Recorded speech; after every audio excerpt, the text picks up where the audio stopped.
Are there too many wide receivers on your favorite team and not enough targets? Well, I've brought on Chuck Bass so we can break down 5 of the messiest pass catcher rooms and to tell you who the right one is to buy.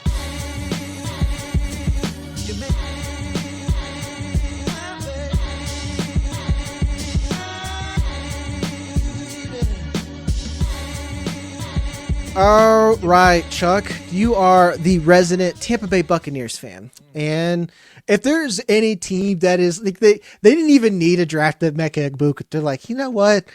We can do the funniest thing right now. And they did. And they are loaded for a long time. But as usual, I'm the dynasty bro here. I'm specifically talking for redraft and what we're looking at in 2025. Sure. We have Mike Evans, Chris Godwin, Emeka Egbuka, and Jalen McMillan, who my bags were packed for. Now those bags feel a little too heavy, and Southwest is about to charge me. So where are you at on this backfield, or not this backfield, this receiver room? How are these targets going to break down? Because I've even left off, they throw to running backs. Yep. Cade Otton, people forget that Cade Otton had like a top 12 season there for a little bit. He was like usable. Yeah. Who is the guy? This one's tricky, and also Southwest can get sucked as far as I'm concerned. So I just want to get that in there as well. This one really depends on, now my heart is guarded just like we all are with our home teams. My heart's a little bit guarded. I think we're going to see a closer to 2023 Baker Mayfield than we did last year. 41 touchdowns, insane scramble rate. He was terrific on third down, red zone attempts, all that stuff. I think maybe somewhere in the middle, right? So what does that mean? That means the offense isn't doing as well. That means they're probably not performing as well from a team standpoint. So I think when that happens, he's probably going to revert to some old habits. So I think it's probably still the Mike Evans show. I like Godwin, but he's coming back from an injury that is not easy to come back to, especially for the position that he plays and the way they move him all over the field. So I like Emeka as well to come in there and maybe compete for some of those Godwin targets. But I think this is going to be at least one more year of Mike Evans, holding on to the belt. Yeah. Egbuka is one of those rookies where I don't have any shares of, and it's not on purpose. Yeah. Like, it's just like every time I'm about to click it, like someone else, or I can't trade for him type thing.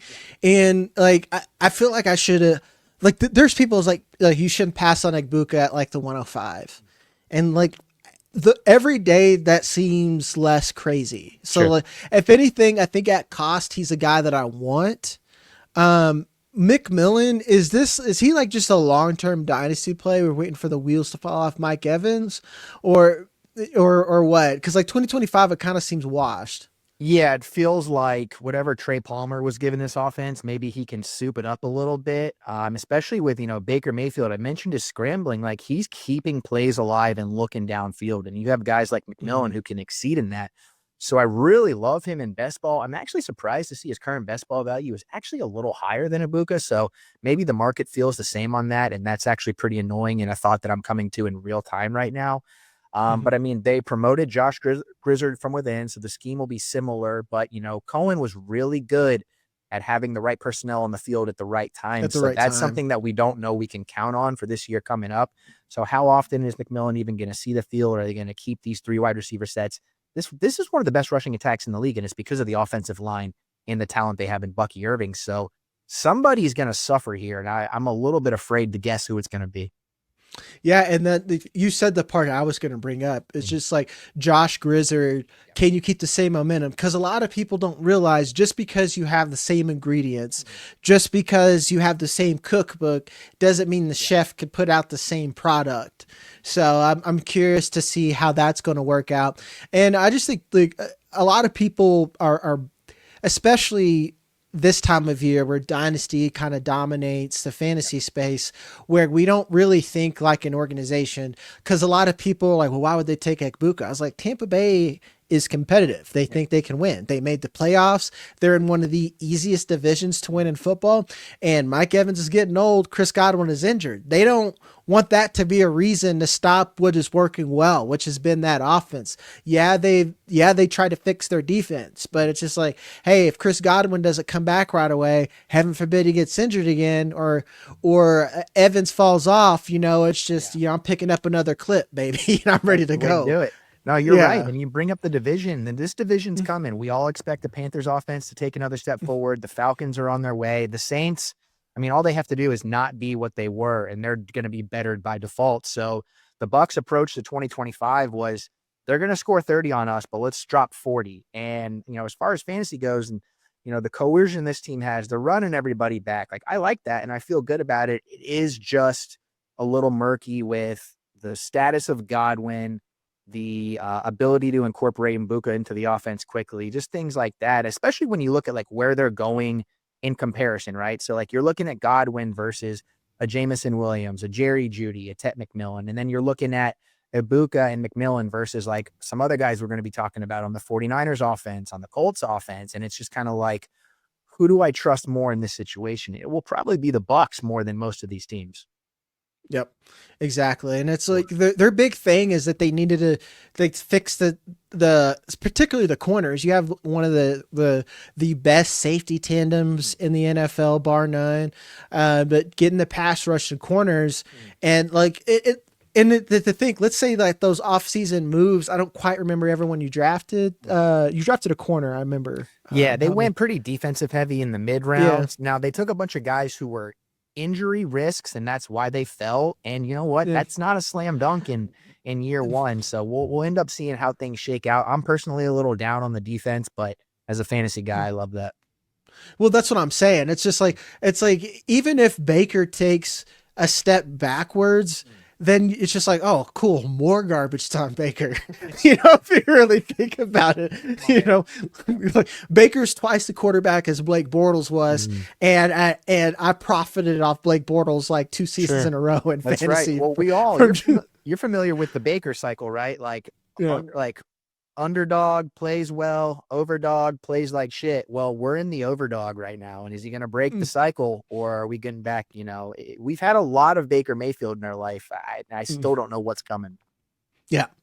Yeah. That's it on Tampa Bay, guys. A lot of it is like, to me, this is an offense where everyone is cheap enough where I'm not going to talk you out of taking anybody in this offense, even McMillan.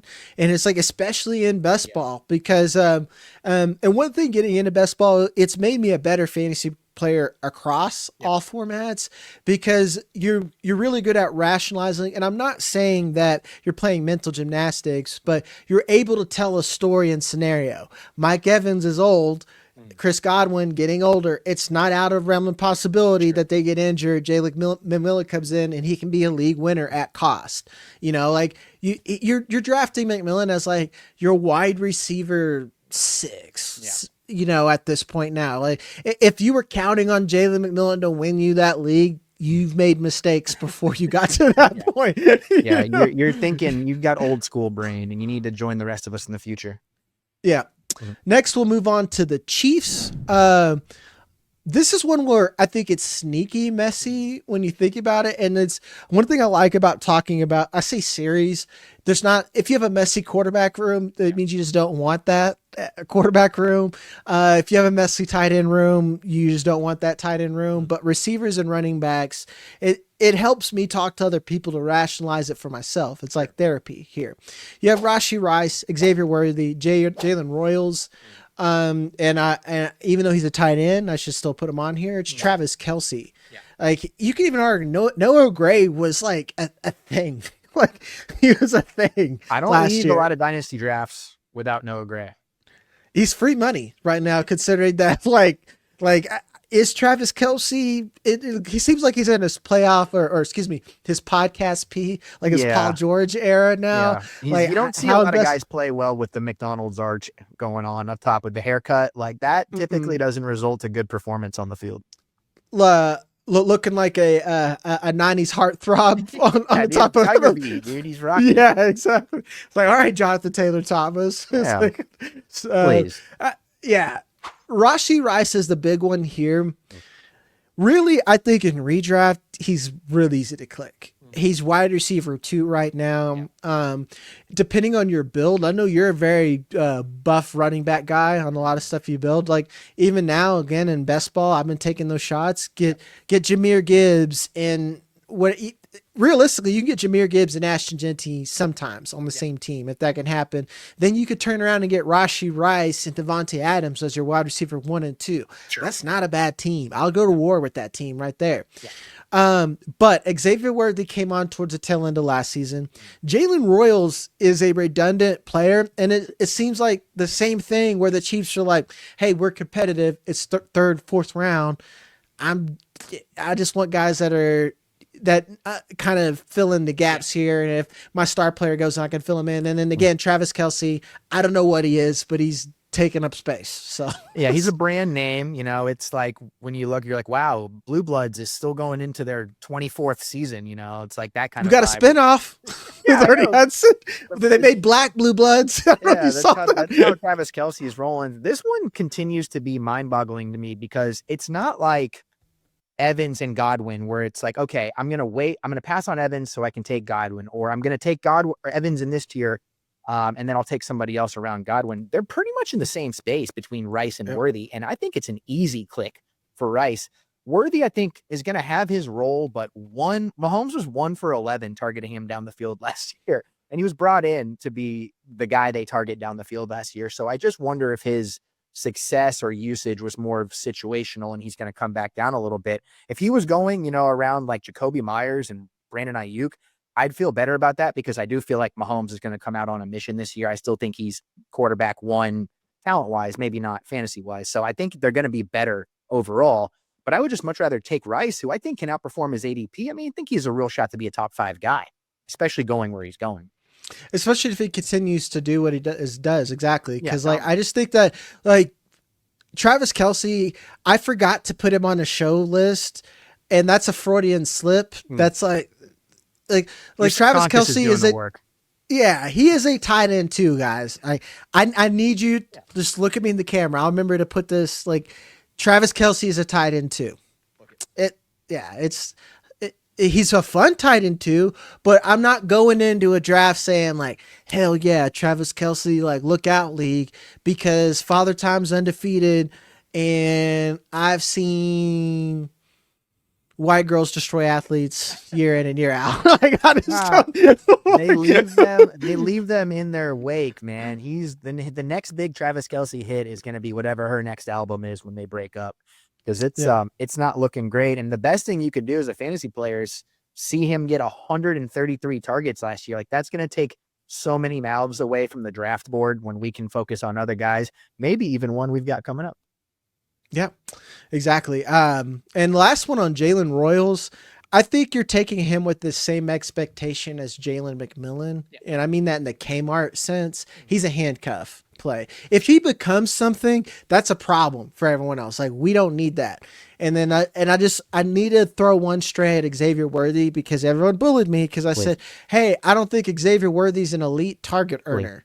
I think he needs manufactured touches. He isn't great on the press. And everyone's like, what do you mean this 145-pound wide receiver isn't great at being press covered? Look at my data. And where are we at now? You know, like that's, I think I sold Xavier Worthy in a deal and I got like roasted for it. They're like, you got a young wide receiver. I was like, that's boom or bust. I don't need like cheap Deshaun Jackson. I don't like those type of players. And like Worthy, what I love about Rice and what Kelce used to be like this, but now Rice is really the only guy that can do it. He's the only guy that's going to catch the ball over the middle of the field and try and pick up more yards over the middle of the field, try and break tackles, try and get to the next level. The rest of these guys, they go down immediately or they run out of bounds on like every single yard after the catch. So if they want to continue to move these chains and Mahomes to continue to be the super efficient quarterback that he's been, there's a role for that they were missing last year that I think can unlock everybody else if they get it back in 2025. Yep. And that's what you nailed it. And you made it easy for me. It's not, when I say throw a stray, and here's why I've been really good at saying it's not the player that I hate the player. I think he sucks. It's the ADP and the usage that I always try to get people to understand is that Xavier Worthy is a risky bet at ADP for his usage and where he's at, because one game and you guys are going to come in the receipts. I know he's going to have like a 45-point monster or something like that. That's going to happen. Yeah. Week 1, it'll happen, but there's going to be the 3 weeks drought where you're throwing him in your lineup and you're getting behind the standings, or in best ball, which that really matters too. You're getting behind on some of the, depending on what format that it is, like it can genuinely harm you. And that's where a lot of people don't understand where Rashee Rice, yeah, he may not give you that 45-point week, but he's going to give you 18-point weeks more often than not. And that's the stuff that's going to win you more formats often than not. Before we go, we're going to take some time to pay the bills. If you like content like that, Chuck's a regular on here. If you like Chuck, hit the like, subscribe button. We're going to have our rabbit draft, which is the full Bestball tournament, dropping soon this month, I am told. So you'll want to get in now. You'll want to get in, use my code. Go ahead and save up that fast draft cash because we'll give you a $50 deposit match. And if you want more news, I talk Bestball, dynasty, whatever. I'm just talking ball here.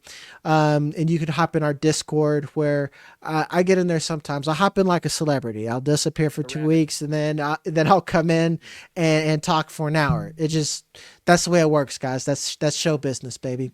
Anyway, I've paid the bills. I did everything that my bosses wanted me to. So hit the like, subscribe button, folks. We'll jump right back into it with the 49ers. Oh man, I just got off a show today with Chad Parsons, and I brought up how the 49ers, I kind of want CMC and nothing else. Yeah. And I had to like really come to Jesus about CMC because it's one of those things where like, you remember like the Shane Gillis meme where you're just like got PTSD. You're like, oh wow, not cool, man. Like that's kind of, yeah, exactly. That's where I'm at with with CMC. It's like last year sucked. I feel a lot of PTSD about it, but you really need to only ask yourself, is he healthy? That's all it matters. Offensive line doesn't matter. Brock Purdy doesn't matter. Is he healthy? CMC performed with the Panthers, and all they had was like Cam Newton and a trash can, and they got it done. But the rest is a mess here. And Brandon Aiyuk, I was his biggest fan until I was not. He did a holdout. He had to do his own little holdout. He had to make a show of it. It felt legitimately like at one point Brandon Aiyuk was just he was watching himself trend on Twitter. There's no reason for him to hold out. He even admitted that he held out. Then he came in and started slow because he was on a holdout. Then he got injured. Oof. Now we enter Ricky Pearsall. San Francisco's 50 Cent got shot. They got another injury. Nursing another injury. This is a player that has dealt with injuries in the past. I don't know what's in the water in Florida, but it's disappointment. And then you have Jauan Jennings, steady Eddie there. Do you want any part of these receivers? I guess I should add George Kittle in here. Like you want George Kittle. That's just a given. Yeah, I have George Kittle in that tier, just behind Bowers and McBride, just like everybody does. That's not shocking news. Yeah. The thing about the 49ers is they had the year from hell last year. They're losing guys left and right. All their best players really going down except for Kittle. They still finished their top 12 in success rate, top 10 in passing EPA, and they're 12th in rushing EPA. And that's with everybody disintegrated, right? So I think they're going to run everything back. I think they're going to be very good. And I think everybody's going to be wrong except for whoever bets on the one guy that steps up from this passing game. I don't think it's going to be a ton of distribution. I don't think you're going to have several Jauan Jennings weeks and several Ricky Pearsall weeks and several Brandon Aiyuk weeks. I think one of these guys is going to thrive alongside Kittle and CMC.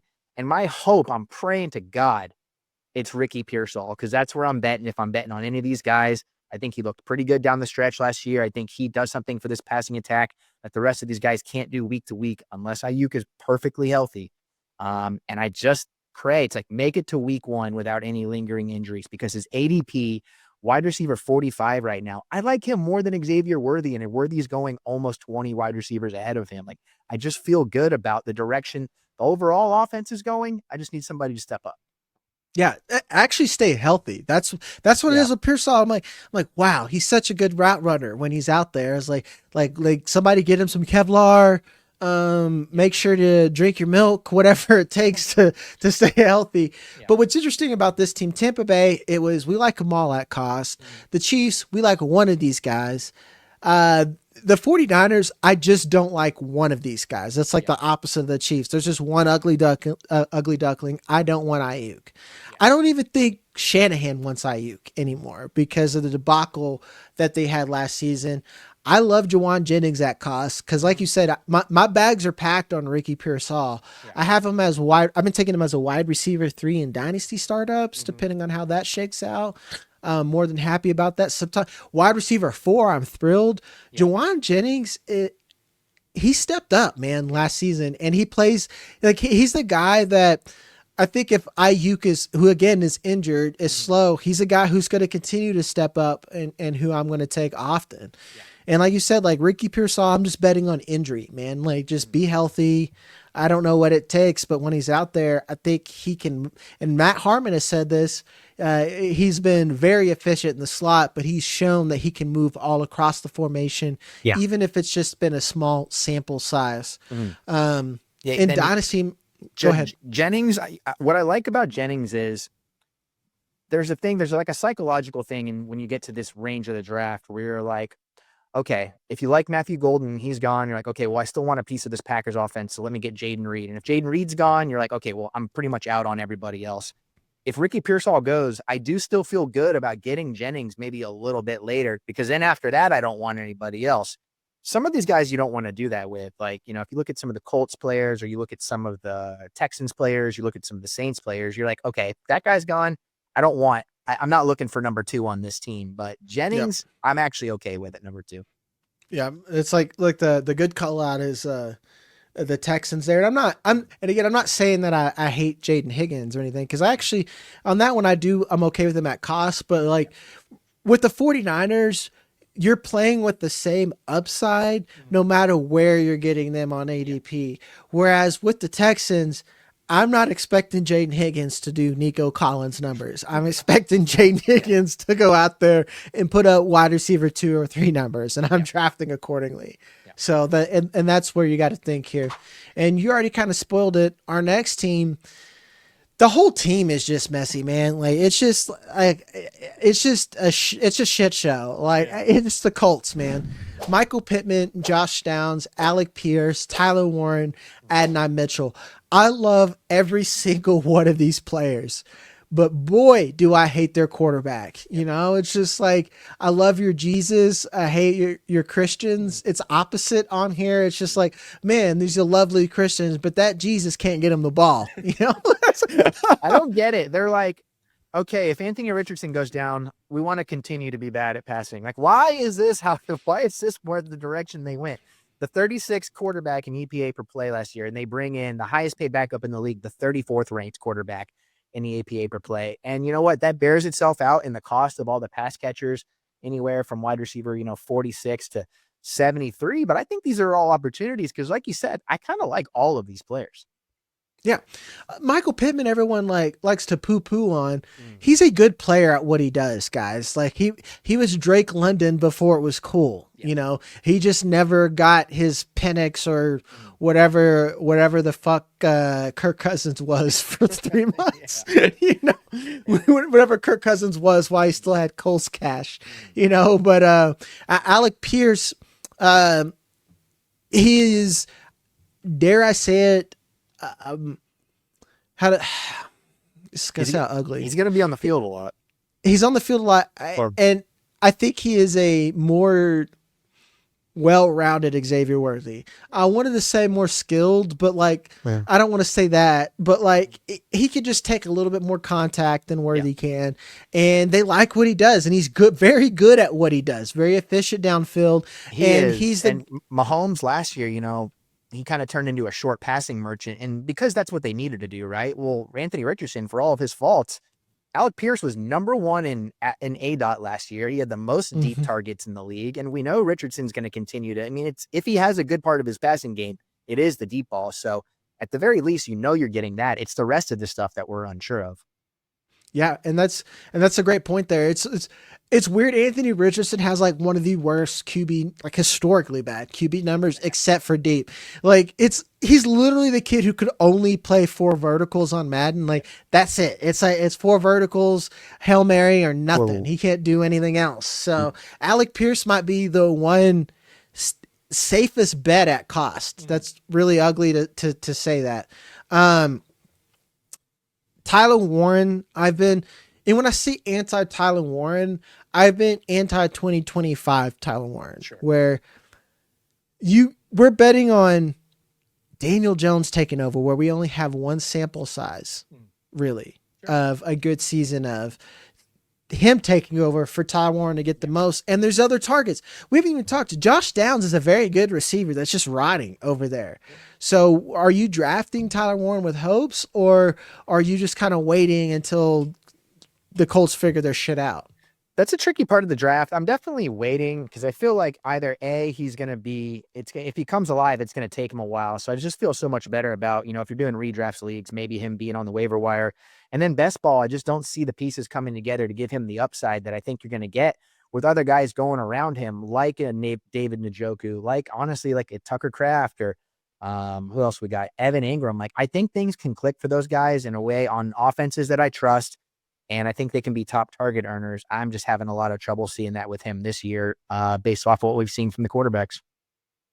Yeah. That's what, like, my dynasty advice has been, that if I'm wrong and he puts up a Brock Bowers season, guys, I am wrong that I didn't bet on him having a generational season right after we just saw one. Yeah. Like, I'm okay saying that I can get Tyler Warren cheaper in year 2 than I can in year 1. And I could go bet on these other guys like Colston Loveland, he's already jumped to ADP at this point. But like, I'd rather go pick up Terrence Ferguson or Mason Taylor.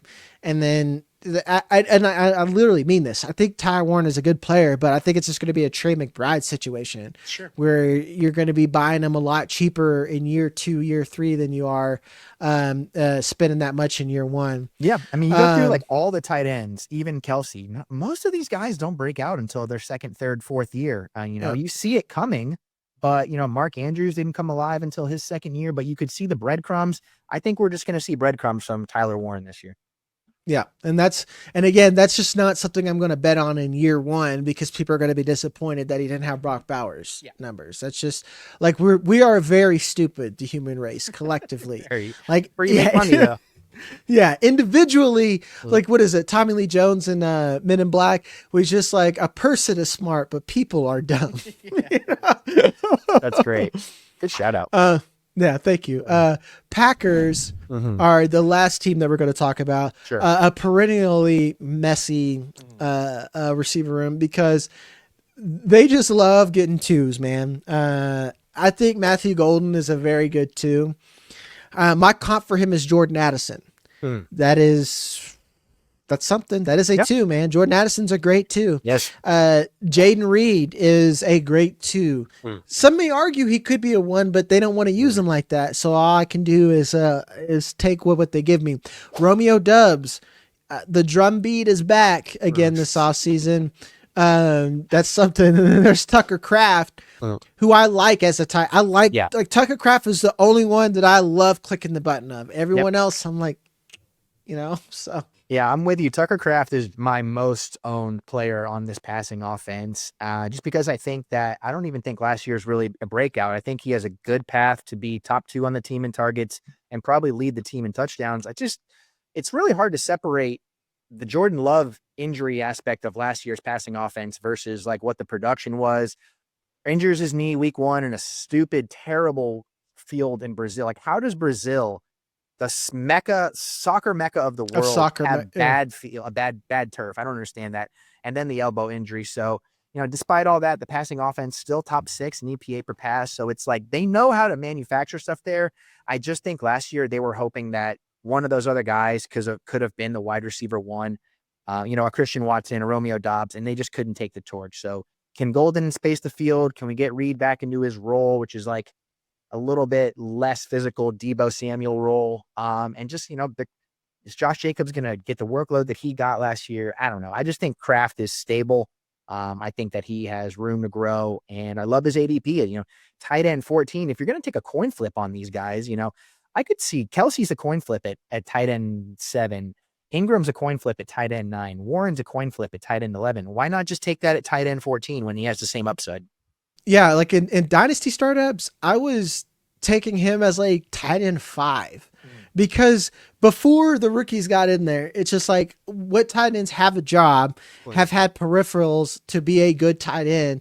It was you obviously you had the top two, McBride and Brock Bowers, but then you have Laporta, who his value's kind of all over the place depending on where you're at. Then you had George Kittle. Then it was just kind of Tucker Kraft. Is are we still drafting Kyle Pitts? No. Mark Andrews? No. It was Tucker Kraft because I did a video of him already. He was like top 5 in most peripheral advanced analytics, like yards after catch, yards per target, and stuff like that. So he's the one that I feel great about. But for the rest of the wide receivers, I'll take Jayden Reed at cost and Romeo Doubs at cost. Matthew Golden, there's just other players around there that I would rather have when Matthew Golden at best is going to give me Jayden Reed numbers, because the Packers, and why we say that they don't have a wide receiver one, all these guys play different roles. But when the going gets tough, you don't have the effort. So-and-so's down there somewhere. You don't have that. It's just a lot easier to defend teams like this. They don't have a Jefferson. They don't have a Chase that can just go out there and win. You want Golden to be what I think the Chiefs thought Worthy was going to be with a healthy Rice last year, which is kind of the threat looming over the offense and what he can do and what he represents. Maybe what Christian Watson kind of gave the offense before, his body completely went disintegrated. Reed, man, when you look at Reed's advanced stats from last year, I know the production wasn't there, but that's because the opportunity wasn't really there. Second overall in target separation. He was first in QB rating per target. That's pretty hot. And then 15th in yards per route run, which is pretty nice because it didn't feel like they had him run that many routes. So to still be, top 15 in that, I definitely think that if he can settle back into a more useful role, we feel good. And it's more like just Matt LaFleur, man. I feel like he has this old man mentality. It's just like, you got to be at least 6'2" to be a wide receiver one or something like that. Cause it's just like, and I'm saying this as a more of a stylistic comp and not so much that he was on a Hall of Fame trajectory. Jayden Reed could be more of an Antonio Brown than he is a Deebo Samuel. They're just not using him like that. Like these Brandon Cooks, Antonio Brown, they're smaller guys, but they are just winning all over the field and just being a baller. So just get him the ball. I just don't get it. And we're also going to get the benefit of reframing his narrative just based on ADP alone. 2023, he was more or less undrafted, finishes as a wide receiver 2, basically. Last year, gets drafted up there pretty high, finishes wide receiver 26-ish. Well, this year, if he floats back down to, what is he going, wide receiver 44? I mean, I could see him finishing top 30 again, and that's an excellent ROI. Yeah, and I love the way that you frame that, because again, guys, it's not about the player, it's just their cost and their value. Because I was like a huge Jayden Reed guy year 1, then year 2, and even at Dynasty, they're like, why aren't we talking about Jayden Reed as a top 15 wide receiver? And I'm like, well, that's because he's not. Yeah, I was like, all right, we're getting ahead of our skis, guys. Yeah. So it's crazy that like sometimes with these players that are hyper productive but outplay their role, how we watch them yo-yo, and then we're like year 3, we're like, oh wow, now we're reasonable. That's right. But that will do it, guys. Those are 5 teams, 5 groups of pass catchers. Again, hit the like, subscribe button if you want to see more content like this. If you have any dynasty or fantasy questions, leave those in the comments and I'll try to get back to you as soon as possible. I'm Jagger May. That's Chuck Bass. You can see Chuck over at Roto Underworld doing This Guy Sucks, as well as another fantasy show. Love you guys. We'll see you on the next one. So I thought I needed.